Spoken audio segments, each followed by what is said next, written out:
Let me make one thing real clear. This ain't about injunctions. This is about erasing the 14th Amendment with a smile. We thought the courts were supposed to be the last line of defense, the place where liberty stands tall even when presidents go rogue.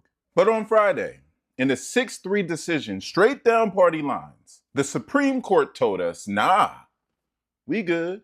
They let Trump sneak his foot in the door to cancel birthright citizenship. And they dressed it up in legal jargon about equity and injunctions. Oh, but don't get distracted. The real target was always your rights, especially if you was born with brown skin, immigrant parents, or ancestors who came here in chains rather than visas. For a second, it looked like the lower courts might hold the line, right?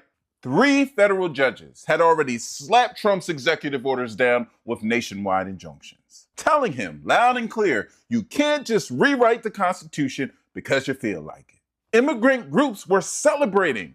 22 states stood up in court. Even the appellate courts said, let this play out. Then SCOTUS slid in like a repo man in the night. Instead of ruling on whether Trump's executive order was flat out unconstitutional, which it was, they sidestepped it and went for the technical foul. Universal injunctions go too far. God damn it. Basically, the court said that judges can't stop Trump's policies for everyone. Only the people who specifically sued. So now we're playing legal whack-a-mole across 50 states while Trump rushes to implement a policy that directly contradicts 150 years of law. So what's at stake, right? Everything. Let me break this down plain and simple. Trump's executive order says, if your parents weren't here legally, or maybe they were here legally but temporarily, you don't deserve citizenship. Are you serious?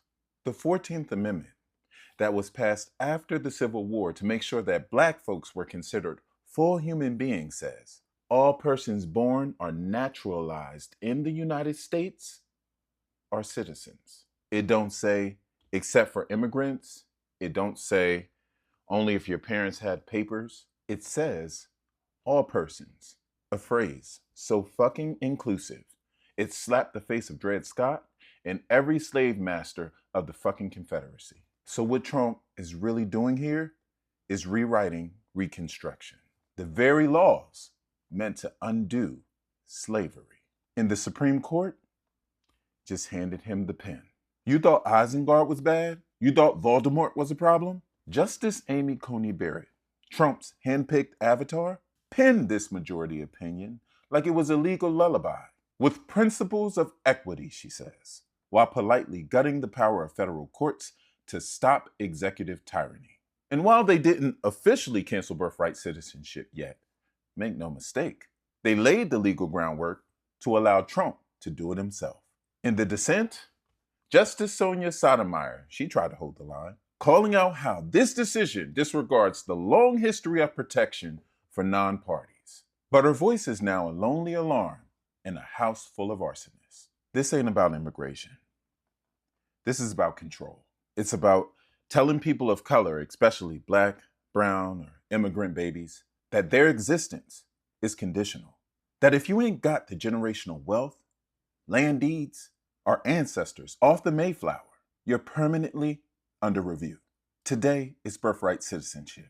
Tomorrow is voting rights. Affirmative action, gone. Housing, gone.